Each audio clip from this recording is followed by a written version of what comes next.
बिहार में बहार हो, नीतीश कुमार हो, ये नारा 2015 में नीतीश कुमार के लिए देने वाले प्रशांत किशोर इस वक्त हमारे साथ हैं। बेगूसराय जिले के कटरमाला में हम मौजूद हैं। चारों तरफ आप देख रहे हैं खेत खलिहान है, पास में इनकी सभा चल रही है। खूब मेहनत कर रहे हैं। 120 विधानसभा अब तक कवर कर चुके हैं, लेकिन आगे की इनकी राह क्या होगी, और साथ ही ये जो बहुत बड़ा बदलाव हुआ है नीतीश कुमार के नेतृत्व में, एक बार फिर से उसको लेकर प्रशांत किशोर क्या सोचते हैं, इस पर बातचीत करते हैं। आपका बहुत स्वागत है आज तक पर। धन्यवाद। नीतीश कुमार जी एक बार फिर से पलट गए और एनडीए के साथ आ गए। अब वो दावा कर रहे हैं कि बिहार को नई ऊंचाइयां देंगे। नहीं, नीतीश कुमार जी फिर से पलट गए ये तो कोई खबर है नहीं। वो तो हर पीरियोडिकली 6 महीने 8 महीने साल भर पलटते ही रहते हैं।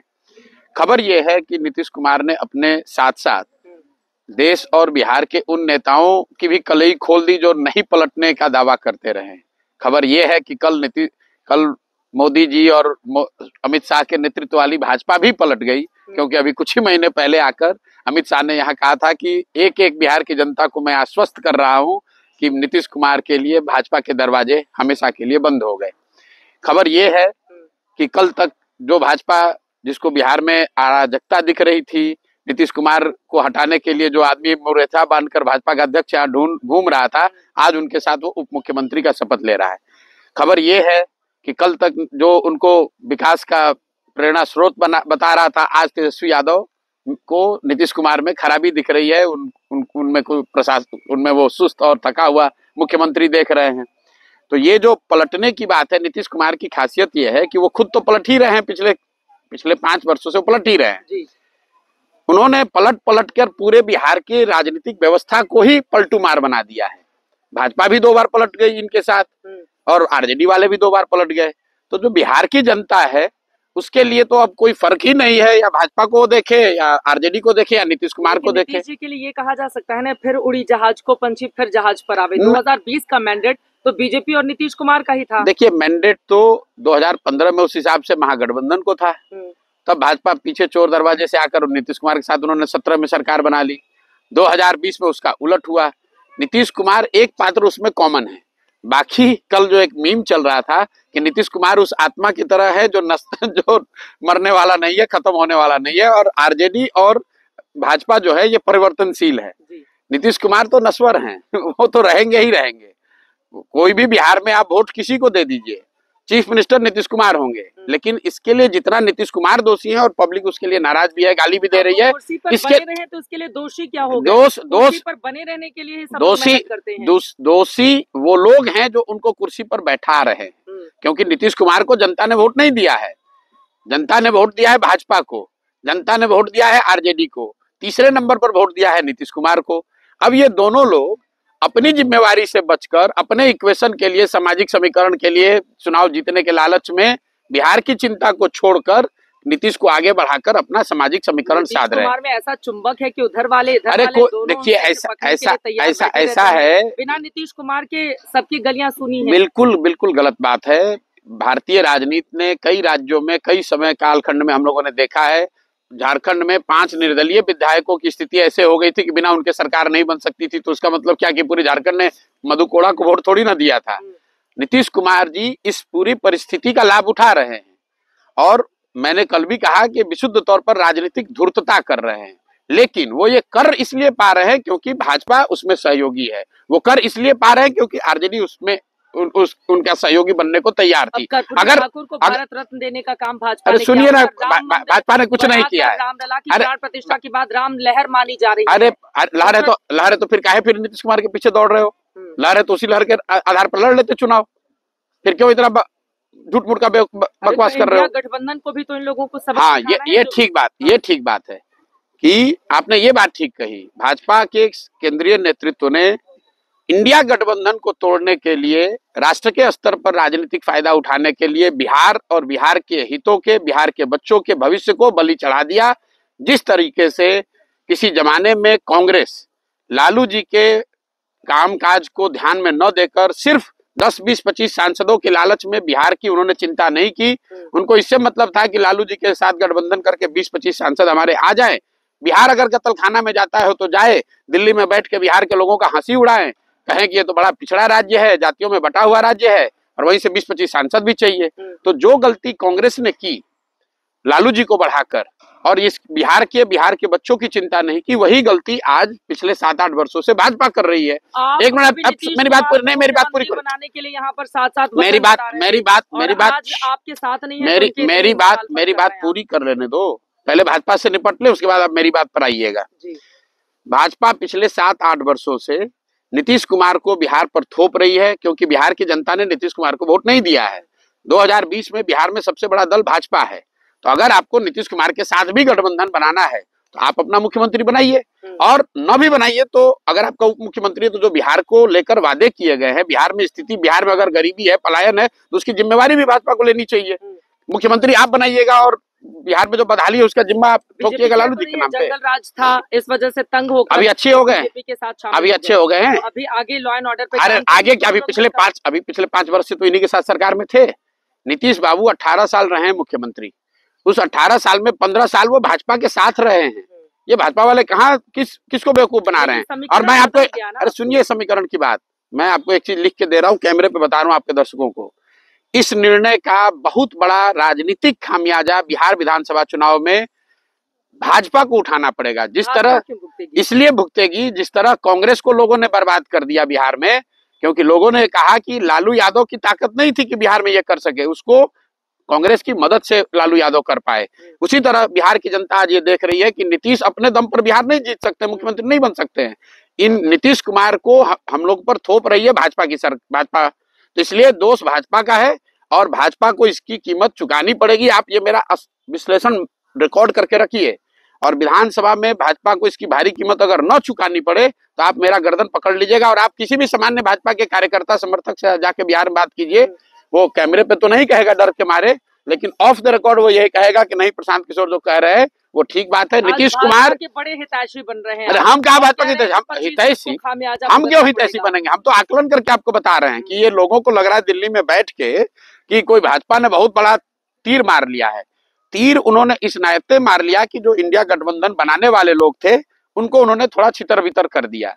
लेकिन जहां तक बिहार का सवाल है, बिहार में भाजपा की स्थिति का सवाल है, तो वो जितनी बुरी थी उससे और बदतर हो जाएगी। और मैं आपको फिर रिपीट कर दे रहा हूं, ये आपको बिहार विधानसभा चुनाव में दिखेगा, उसके परिणामों में दिखेगा। 2020 के चुनाव में एक सीट ज्यादा थी, आरजेडी की एक सीट कम थी, 74-75 पे थे। नहीं, ऐसी बात नहीं है, बीजेपी और ठीक बात है। हाँ। इनके ये तो बीजेपी इतनी बुरी कंडीशन में कहाँ है? नीतीश कुमार के साथ चुनाव लड़ती है बीजेपी, तो बिल्कुल स्वीप कर जाती है। किसने कहा स्वीप किया भाई? 2015 में यही अहंकार में ये लोग आए थे।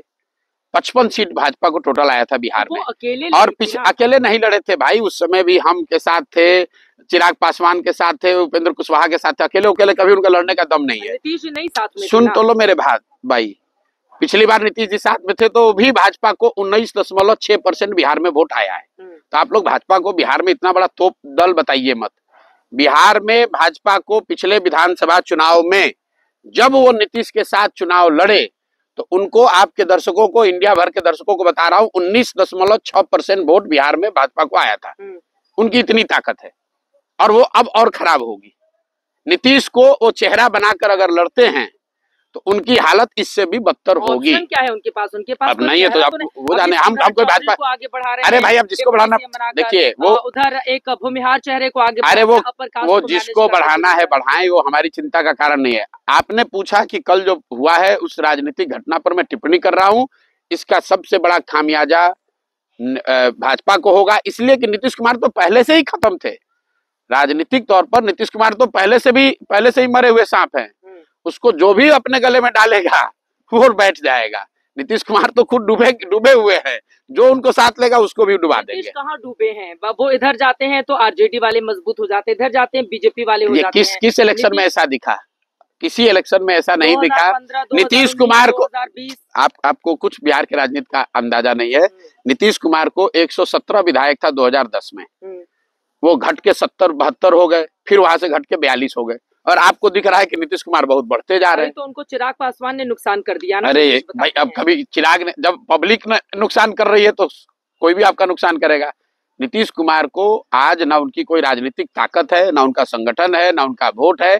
नीतीश कुमार अगर आज अकेले चुनाव लड़े तो उनको 6 से 7% वोट है, ये भाजपा को भी मालूम है। अब भाजपा ये चाहती है कि जो मुझे 20-25% वोट है उसमें 7% जुड़ जाए ताकि हमारी नैया पार लग जाए लोकसभा में वो होगा भी। बीजेपी को कैसे नुकसान हो रहा है? बीजेपी को नुकसान ऐसे हो रहा है क्योंकि वो भी उतने ही बड़े पलटूमार साबित हो गए जितने बड़े पलटूमार नीतीश कुमार हैं। बीजेपी को नुकसान ऐसे हो रहा है क्योंकि बिहार में जो कुशासन है, जो कुप्रबंधन है, बेरोजगारी है, लाचारी है, पलायन है, उसमें जितना नीतीश कुमार दोषी है उस सहयोगी के तौर पर भाजपा भी उसमें दोषी है। और भाजपा ज्यादा दोषी इसलिए है कि नीतीश कुमार ये कर पा रहे हैं क्योंकि भाजपा उनकी मदद कर रही है, उनको कुर्सी पर बैठाए हुए। लेकिन यहाँ पर अगर भाजपा अगर नहीं करती, राष्ट्रपति शासन लागू कर दो, चुनाव कराओ फ्रेश। अब ये तो मतलब आप, अरे वाह, अरे दूसरा मैंडेट का नहीं हो जाएगा। अरे बाप रे, भाजपा वाले, और आप कह रहे हैं राष्ट्रपति शासन, भाजपा वाले कब से मैंडेट का सम्मान करने लगे? ये तो दूसरे राज्यों में सम्मान कर रहे हैं। सुन तो लीजिए, दूसरे राज्यों में पार्टियों को तोड़कर नई अपनी सरकार, अपना मुख्यमंत्री बनाते हैं, और बिहार में इतने बड़े हृदय के हो गए हैं कि अपना बड़ा दल होते हुए भी दूसरे को बना रहे हैं। तो इसके पीछे इनकी कोई बात नहीं है, सिर्फ ये है कि बिहार से 30-35 सांसद हमारे जीत कर चले जाए, बिहार का जो होता है हो देखा जाएगा। बिहार अगर क्या 2019 में जिस तरह का मैंडेट मिला था एनडीए को 40 में से 39, क्या उसी तरह का आप देख रहे हैं 2024 में? उनको बड़ी बढ़त होगी बिल्कुल, मोदी के नाम पर, भाजपा की ताकत में और विकल्प के अभाव में। क्योंकि बिहार में जो एक बड़ी जनसंख्या है वो लालू जी को, पार्टी को, आरजेडी को वोट नहीं करना चाहती है। जो 20 साल उनका जंगल राज रहा, कुप्रबंधन रहा, लोग किसी भी हालत में उनको वोट नहीं करना चाहते हैं। 40 पे क्लीन स्वीप की बात कर रही है। हाँ, होगा, हो जाएगा, वो ज्यादा सीट उनको मिलेगी। भी चला जाएगा। मैं वो 1 और 2 की बात में नंबर इस तरह की टिप्पणी नहीं करता हूं मैं, लेकिन भाजपा को यहाँ बड़ी बढ़त, नीतीश है तो भी, और नीतीश नहीं थे तब भी था। नीतीश के नहीं होने पर तब भी भाजपा को यही तो मैं आपको बता रहा हूँ कि अगर नीतीश साथ में नहीं होते तो भी एनडीए गठबंधन को बिहार में बड़ी बढ़त थी। इसके बावजूद अगर उन्होंने नीतीश कुमार को लिया है तो ये सिर्फ इसलिए लिया है कि जो देश के स्तर पर एक समीकरण, एक संगठन, एक व्यवस्था इंडिया की बन रही थी या बनती दिख रही थी, उसको तहस नहस कर दो, राजनीतिक तौर पर लड़ाई शुरू होने से पहले उनको बर्बाद कर दो, उसी नजरिए से। और इस करने में अगर बिहार का कुछ नुकसान हो जाए, बिहार में मतलब इट इज, अंग्रेजी में जिसको कहते हैं losing the battle to win the war. एक छोटी लड़ाई अगर बिहार में हार भी जाए, एक कदम पीछे भी उठाना पड़े, नीतीश को स्वीकार भी करना पड़े, लेकिन अगर देश में इसका फायदा हो रहा है तो इसलिए वो भाजपा वाले कर रहे हैं। तो हो ही गया ना। देश में फायदा हुआ लेकिन बिहार के बच्चों का तो नुकसान हुआ। तो बिहार में जब आकर मोदी जी कहेंगे कि हम बिहार के बच्चों की चिंता करते हैं, तो बिहार का बच्चा इस बार वो सुनने वाला नहीं है विधानसभा चुनाव में। मतलब आप विधानसभा की भविष्यवाणी कर रहे हैं, लोकसभा में कोई दिक्कत नहीं है? नहीं, लोकसभा में तो चूंकि आपने ये व्यवस्था बना दी है और चुनाव अभी 2 महीने के बाद है, तो लोगों के पास कोई विकल्प नहीं, मजबूरी में फिर से एक बार आपको वोट दे देंगे। लेकिन नीतीश कुमार के बारे में आप बार बार कह रहे हैं वो फिर से पलट जाएंगे, उनका राजनीतिक करियर खत्म हो रहा है, इस तरह की बातें। नीतीश कुमार कई बार पलटे, राजनीतिक करियर तो खत्म हुआ नहीं उनका। किसने कहा कि नहीं खत्म हुआ है? नीतीश कुमार का हम लोग भी तो राजनीति देखते समझते हैं। यहाँ पे ये वो नीतीश कुमार हैं जो 2010 में, ये जितने भाजपा के समर्थक हैं, ये 2010 में इन्होंने नरेंद्र मोदी को बिहार में घुसने से मना किया था। ये वो नीतीश कुमार हैं जो नरेंद्र मोदी के प्रधानमंत्री चेहरा बनने पर वो गठबंधन तोड़कर अलग हो गए थे। इनकी उतनी राजनीतिक ताकत उस समय थी और उसके बावजूद ये बिहार जीत कर आए थे। आज वो नीतीश कुमार हैं कि अगर इनको जरूरत पड़े तो मोदी जी तो बहुत बड़े हैं, जो स्टेट के लीडरशिप हैं भाजपा के, उसको भी ये साष्टांग दंडवत करते हैं, इसलिए कि कुर्सी का मोह है, कुर्सी छूट नहीं रहा है। कुर्सी पर बने रहने के लिए भाजपा का हो, आरजेडी का हो, किसी को पैर पर गिरना पड़े, किसी से समझौता करना पड़े, कुर्सी बची रहनी चाहिए। तो नीतीश कुमार की राजनीतिक ताकत, मैं तो ये देख रहा हूं कि उनकी छवि, उनकी लेगेसी, उनकी ताकत, उनका ग्राउंड पे सपोर्ट, हर चीज हाथ से निकल गया है। अब सवाल है कि अगर आप बहुत बड़े दल हैं, कांग्रेस इतना बड़ा दल है, 100-150 साल पुराना दल है, उनकी ताकत खत्म है या बहुत कमजोर हो गई है, फिर भी दल तो रहेगा ही। 11 करोड़ लोग अभी भी वोट कांग्रेस को पिछले चुनाव में दिए, लेकिन उनकी ताकत तो वो नहीं है जो 1980, 85 और 90 में होती थी। ऐसा लग रहा है कि नीतीश कुमार से अलग होने के बाद नीतीश कुमार को हराने के लिए या उनके खिलाफ खूब बयान दे रहे हैं आप, मतलब आपका एकदम टारगेट फिक्स है, यही है दुश्मन नीतीश नहीं, कुमार। आपका ये भ्रम है कि मैं नीतीश कुमार से कोई आज अलग हुआ हूं। मैं तो बिहार की राजनीति में मैंने एक कदम 2015 में नेता के तौर पर नहीं, एक बिहारी होने के नाते, बिहार का बच्चा होने के नाते मैंने नीतीश कुमार की 15 में मदद की थी। चुनाव जिताने में कंधा लगाया था, बिहार में 7 निश्चय का एक कार्यक्रम बनवाया था, बिहार विकास मिशन की स्थापना कराई थी। फिर उसके बाद मैं बिहार से चला गया। मेरा बिहार की सरकार और पार्टी से किसी से कोई लेना देना नहीं था। आप नंबर 2 बन गए। मैं बता रहा हूँ। फिर 18 में नीतीश कुमार के बार बार ये कहने पर कि भैया अब हम लोग की उम्र हो रही है, नए लोग चाहिए, आप आइए कीजिए, तो मैं आकर उनके दल में शामिल हुआ। सरकार में उस समय भी शामिल नहीं हुआ। दल में आने के बाद सीए एनआरसी के नाम पर उन्होंने गलत बयानी की, गलत एक्शन किया। पार्टी में निर्णय हुआ था कि इसके खिलाफ में हम लोग हैं। नीतीश कुमार का जो अपना स्वभाव है, जाके पार्लियामेंट में उसके पक्ष में वोट किए। हमको फोन पर ये समझा रहे हैं कि अरे हम लोग तो पार्लियामेंट में वोट कर दिया, हमको पता नहीं चला, बिहार में हम लोग लागू नहीं करेंगे। तो मैंने उसके बाद पार्टी छोड़ दिया, उन्होंने हटा दिया मुझे। फिर उसके बाद मेरा बिहार की राजनीति से कोई लेना देना नहीं है। ये घटना है 2019 की। अरे सबसे ज्यादा नीतीश के खिलाफ ही आप बयान दे रहे हैं। सुन तो लो मेरी बात, सुन लो मेरी बात। अब इसे आप लोग बीच का टाइमलाइन इरेज कर देते हैं।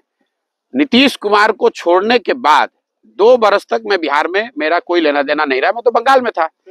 2021 में जब मैं यहाँ आया हूँ, तब मैंने ये तय किया है कि मैं एक नई व्यवस्था बना रहा हूँ, नया प्रयास कर रहा हूँ। बिहार की जनता की स्थिति को समझने, जोड़ने, समझाने, नया दल, नया विकल्प बनाने का प्रयास करेंगे। और उस प्रयास के तहत मैं पिछले 16 महीने से अपना घर परिवार काम धाम छोड़कर गांव-गांव में हम रह रहे काम कर रहे हैं। और जो मैं देख पा रहा हूँ, जो मैं समझ रहा हूँ, वही आपको बयान कर रहा हूँ। आज जमीन पर बिहार में अगर किसी एक राजनेता के खिलाफ लोगों में गुस्सा है तो उस नेता का नाम नीतीश कुमार है। ये मेरी बात नहीं है। और मैं अब जब बिहार में हूँ तो स्वाभाविक तौर पर मैं बिहार के मुख्यमंत्री के, बिहार के विपक्ष की चर्चा नहीं करूंगा तो केरल के मुख्यमंत्री की चर्चा करूंगा। ठीक है, तो नीतीश कुमार के इधर आ जाने के बाद अब इंडिया गठबंधन जो बना था वो क्या पूरी तरह से ध्वस्त हो गया? नहीं, ये तो इंडिया गठबंधन वाले बताएंगे, लेकिन स्वाभाविक तौर पर बनाने वाले लोग अगर उससे अलग हट रहे हैं तो स्वाभाविक तौर पर उसको झटका लगेगा और उसका फायदा बीजेपी को मिलेगा। और यही करने के लिए तो उन्होंने बिहार की बलि चढ़ाई है। बिहार के हितों की बलि नरेंद्र मोदी, अमित शाह, भाजपा ने क्यों चढ़ाई? इसीलिए कि उनको इंडिया गठबंधन को डिस्टर्ब करना था।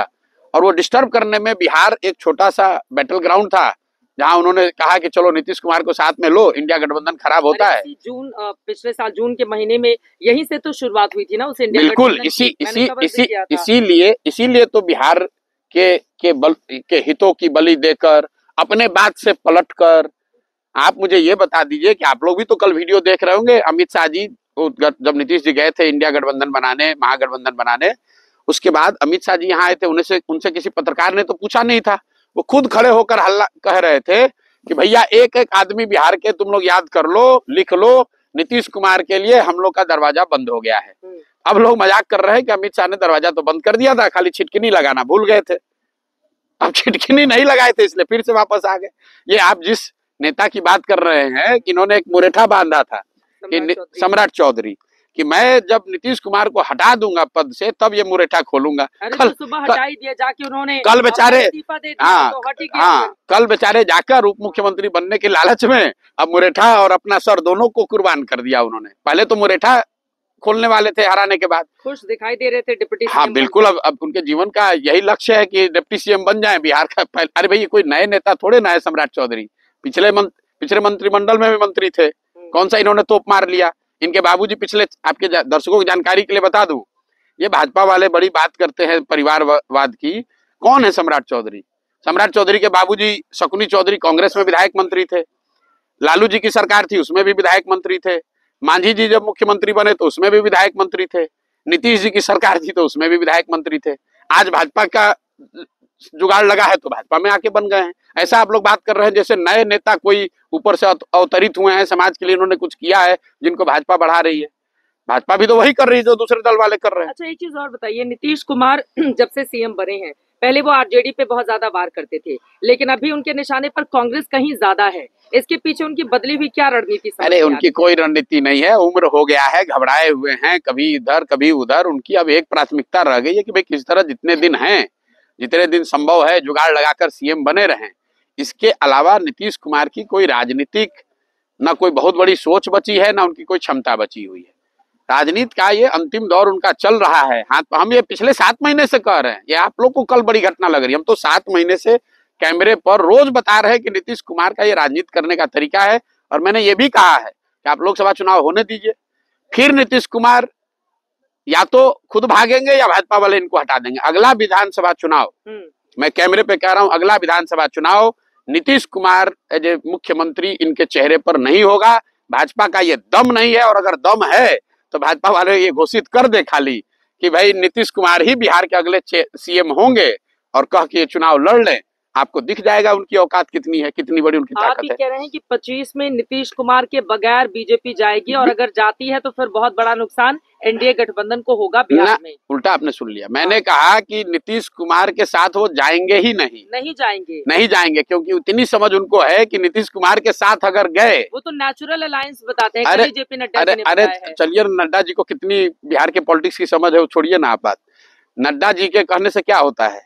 नड्डा जी तो पिछले चुनाव में भी आके बड़ा यहाँ प्रचार किए थे, क्या वो सीट आया? 125 आते आते दम फूल गया। नड्डा जी कहने से कुछ नहीं होता है। ये अलायंस जेडीयू भाजपा का है, लेकिन मैं ये कह रहा हूं कि मुझे नहीं लगता है कि नीतीश कुमार को चेहरा बनाकर ये अलायंस अगला विधानसभा चुनाव लड़ेगी। या तो नीतीश खुद भाग जाएंगे या भाजपा इनको हटा देगी। नीतीश के चेहरे पर अगला चुनाव नहीं होगा, और अगर होगा तो उसका सबसे बड़ा खामियाजा भाजपा को, एनडीए को होगा। और मैं ये चुनौती भी दे रहा हूं कि अगर आप मेरे बात से इत्तेफाक नहीं रखते हैं तो भाजपा के नेता, शीर्ष नेतृत्व ये घोषित कर दे खाली कि भाई अगला विधानसभा चुनाव नीतीश जी के चेहरे पे, जैसे उन्होंने 2020 में कहा था वैसे 2025 में कह दे कि अगला चुनाव नीतीश जी के चेहरे पर लड़ा जाएगा। खाली वो इतना कह के दिखा दे। आप अमित शाह जी से ये बयान दिलवा दीजिए कि या नड्डा जी कह दे ये बात कि भाई अगला चुनाव एनडीए नीतीश जी के चेहरे पर, मुख्यमंत्री के चेहरे के तौर पर लड़ेगी, ये कह के दिखवा दीजिए आप। दम नहीं है उनका कहने का, कह के दिखाए। ठीक है। न्याय यात्रा कांग्रेस पार्टी की राहुल गांधी के नेतृत्व में बिहार में प्रवेश कर चुकी है, कितना असर डालेगी? मुझे नहीं पता है, मैं तो जानते ही नहीं हूँ। तो अभी आए हैं 2-4 दिन, अपनी शायद उनकी यात्रा है, पूर्णिया कटिहार वाले एरिया में है।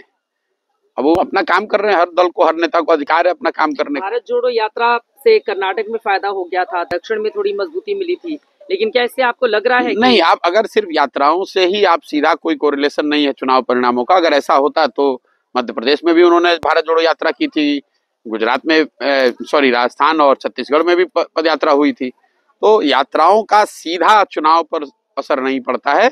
यात्रा से, पब्लिक कॉन्टैक्ट से डेफिनेटली एज ए लीडर आपको कुछ फायदा होगा, हो सकता है, लेकिन चुनाव सिर्फ यात्रा और जन समर्थन का प्रतिफल नहीं है।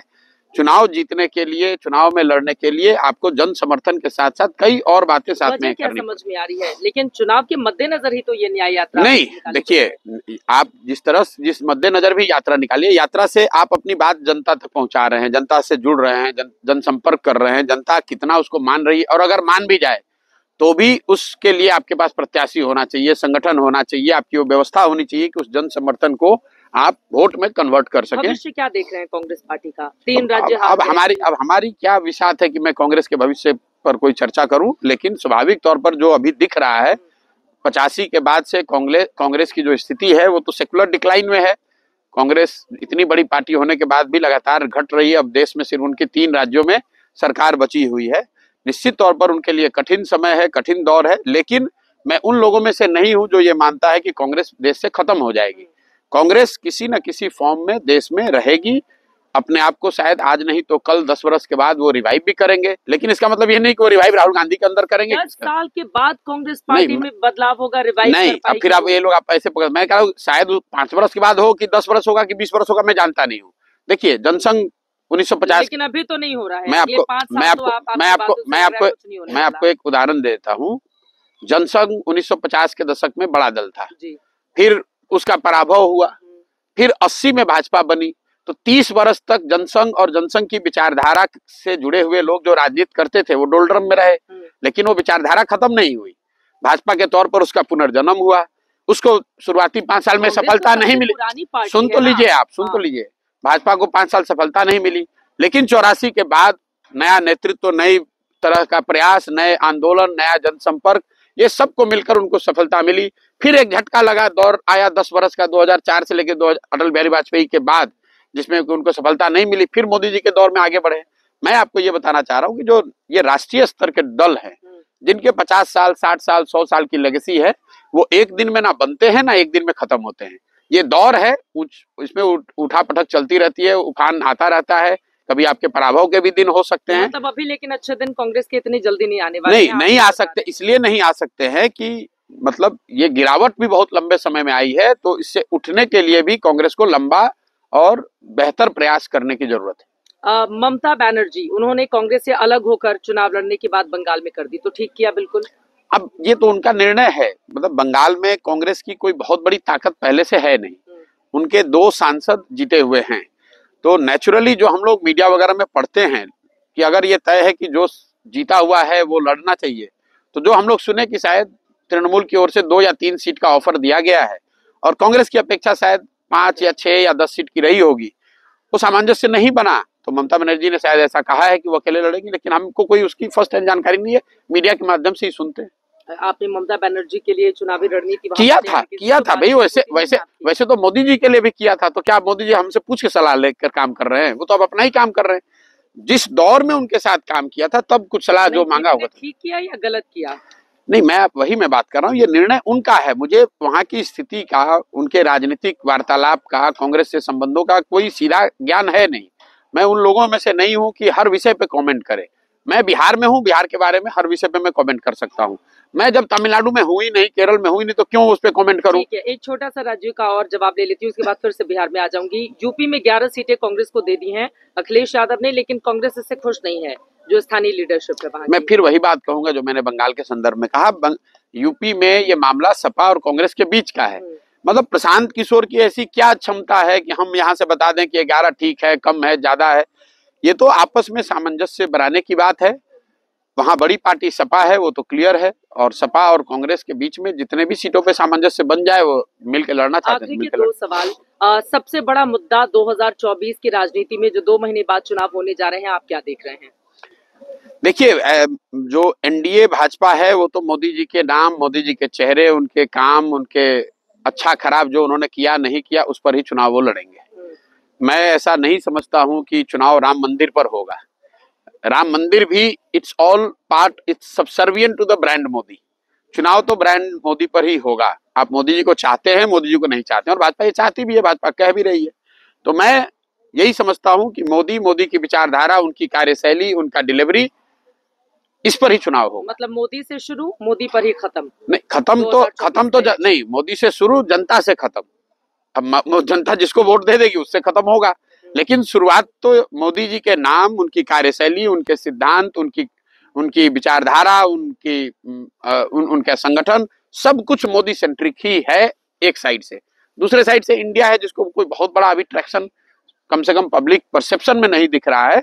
ग्राउंड पर अगर स्थिति अलग हो तो चुनाव में दिखेगा, लेकिन दिख यही रहा है कि एक और मोदी, और एवरीथिंग दैट मेक्स मोदी, उनकी विचारधारा, उनकी कार्यशैली, राम मंदिर, G20, विश्व गुरु, वादे, डिलीवरी, सब कुछ उसी में समाहित है।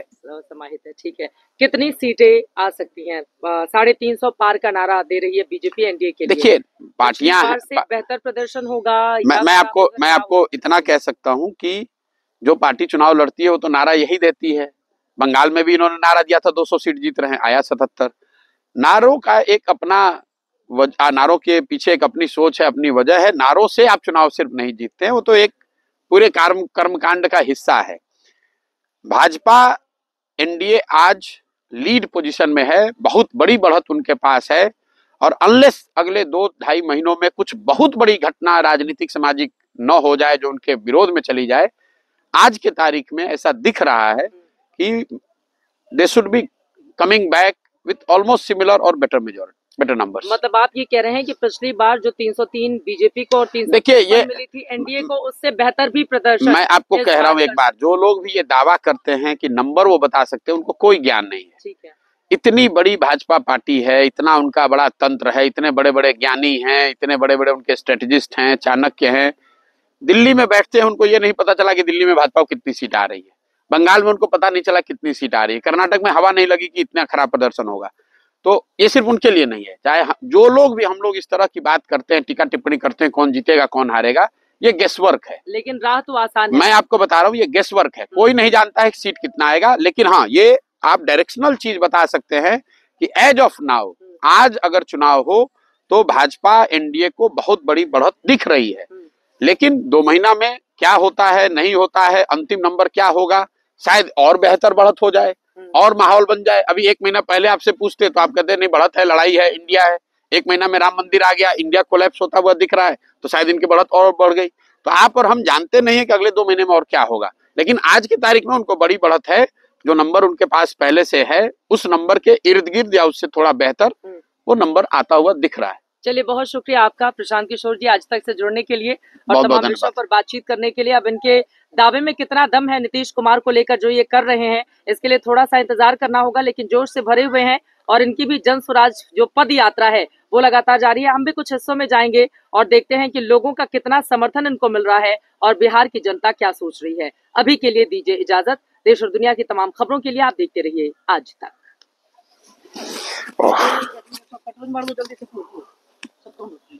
लेवल ऑफ कर लेना। चलिए मैंने ऑफ कर लिया, ऑडियो ऑफ कर दिया। कुछ ज्यादा ही धूप हो गई है भाई आज तो, है ना? बट अच्छा लग रहा था। नॉर्मल टॉक करते रहो। कितने बजे की फ्लाइट है?